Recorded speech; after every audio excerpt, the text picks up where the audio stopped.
the CineWhoop. Next category we want to go over is CineWhoop. The Shen drones squirt. Cine-style flying. He actually showed me a CineWhoop today, and now I want to build a CineWhoop.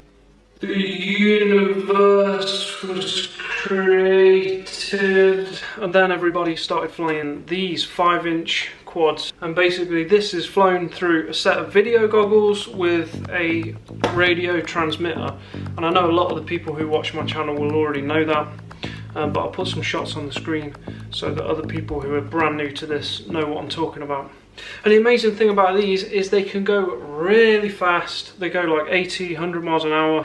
But if you're going that fast and you got these propellers and they're pretty heavy, can be kind of dangerous, so you have to be careful where you fly them and all that kind of thing. Then there was the whole CineWhoop movement.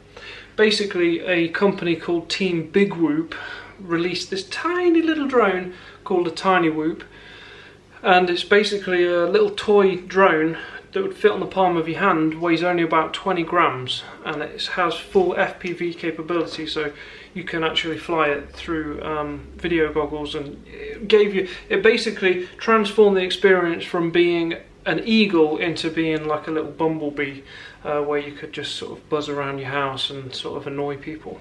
The only thing is, because the quad was so small, the CineWhoop struggled with HD footage, and since then you can actually get little tiny HD cameras that will go on them, but nothing quite as good as a full-size GoPro. So then a guy named Paul Nurk collaborated with another guy called Andy Shen, who owns Shen Drones, and they came up with this, which is the Squirt V2. Basically, Shen Drones made this squirt frame, and Paul Nurk developed it, and this is a CineWhoop. So this is a little bit smaller than the big quad, and it has ducted propellers, okay? So it has some propeller guards, which means you can sort of bump off objects or even sort of knock into a person without any sort of disastrous effects. So it's a bit safer around people, and it allows you to be able to fly it through, you know, even like through someone's legs, right around a person, past all kinds of places that basically wouldn't be safe to take one of these. But it also has full-size components like a Crossfire and a Unify Pro that allow you to get full range and full performance. It's not really designed for freestyle flying, but it is designed to get this amazing cinematic footage. So I'm really excited about this. People have, like, there's loads of hype for this at the moment. Finky has released a video recently where he's following a skateboarder, longboarder, really good longboard guy. He got some incredible shots and made this mini movie. It was amazing. I'll put a link in the description to that. And yeah, I mean, I've been using it. I created a video which I called Soundscape Tour of Abandoned Factory, and basically I flew it around an abandoned factory and managed to get some really sort of cinematic shots of this abandoned place, and I added this soundscape to it so that every time you would fly around a particular area you would hear sort of sounds that were related to that area. I'll put a link to that in the description as well. Anyway, I'm going to talk about what this is, how much it costs. Let's get into that. Basically, the frame, pretty hard to get hold of, to be honest. I got mine off eBay and it came all the way from America. It was kind of expensive, and honestly it's just a small bit of carbon and some hardware. Hopefully it's going to become a lot easier to get hold of soon, and it would be nice if UK sellers would stock these as well. The 3D printed parts, my friend Phil did these, and he did a great job. It looked absolutely minty fresh when it was first done. Inside here is all the flight electronics. And what I've got in there is the Hobbywing G2 stack. It has an all-in-one ESC and the flight controller. The VTX that I'm using is the TBS Unify Pro. And then I've got the little tiny AXI antenna on the back there. And then I've got a Crossfire receiver in there, which gives amazing range. And well, Crossfire, isn't it? I mean, Crossfire is amazing. Camera is a Runcam Racer. The camera was free, actually. Runcam sent me that. I'm not sure why, because I'm not sponsored. That's kind of, I suppose, the good thing about if I do talk about any of the stuff I'm flying, I'm absolutely not sponsored. So yeah, the Runcam Racer, it's alright. I need to change some of the settings on it, but basically any little micro cam in there will be fine. Motors, I'm running the Cobra 1407 3700 kV, and they seem great actually.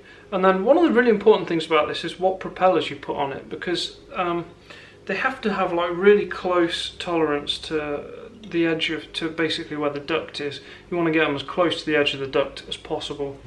And I've found that just the HQ V1S 5x4.3 really good. And people have got these prop cutting tools and stuff like that. I just got a pair of side cutters and just kind of squeezed it and just snapped them off and then filed them down a bit. It takes about 20 minutes really to make a good set of props for these, but you shouldn't really break the props very often. In fact, you shouldn't really be crashing this thing at all. It's not really designed for like fast freestyle flying. It's designed for like a good stable platform for a GoPro basically.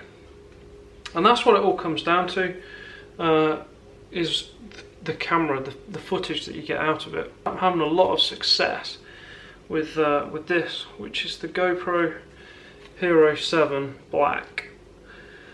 And the reason that this, I mean, it's a great quality image that you get from this, but I'm also finding that the hyper smooth possibility on this, if you've seen any of my other videos, you might know that I'm using that quite a bit at the moment. And it's amazing, you know, because this thing honestly doesn't fly incredible. It's kind of a little bit janky when it flies and feels, it's not a sort of crisp and smooth feeling as a big quad. But as soon as you put that hyper smooth on, it just transforms the footage into this just gorgeous, buttery smooth, cinematic footage. So I'd highly recommend the GoPro Hero 7 Black. If you can't get one of these, or you want to run an older camera like the Hero 6, you do have other options now, because Real Steady have released a product called Real Steady Go, which is about £75 or $99. And that allows you to take footage and basically smooth it all out really well. Apparently I've not used it, but people love it, so that's another option. And it's definitely something you need to do with this CineWhoop style flying and with the footage. It's all about getting that smooth cinematic look. Oh, the battery, I never mentioned the battery. I'm using a Tattoo. These are 850 milliamp hours, and it's a little XT30, so definitely buy the adapters. You can get a little adapter that goes XT30 to XT60, just so you can charge them like you would with any like 4S or 6S. I'd highly recommend having a look on Instagram at the hashtag CineWhoop. There's also a Facebook group called CineWhoopers. I hope you found this useful in some way. If you've got any questions about gear, about equipment, about what these things can do, how to get into it, how much they cost, just let me know. So a CineWhoop is a type of drone. It's got these ducted fans. Basically the props can't hurt anyone. It's basically where you put an HD camera on something that looks like a tiny whoop. So this first guy, Matt Young's, this is a really cool location. I'm not exactly sure. It's almost like he's flying in some ruins or something. But he's doing a really good job. Now he's flying in like a forest. Part of the way to tell it's something like a CineWhoop, obviously he says it's a CineWhoop, but it's very, very slow clips. The camera angle on the GoPro is almost dead flat, if not flash. This is like a whole nother perspective of drone flying that we're not used to. We're used to seeing like freestyle type videos, and this is just a whole nother type of video. As always, thanks for watching, and give me a little thumbs up and subscribe if you like. I'm just an up and coming YouTube channel, so show me some support, I'd really appreciate it. Drop me a comment if you've got any thoughts, and I'll speak to you soon. Cheers.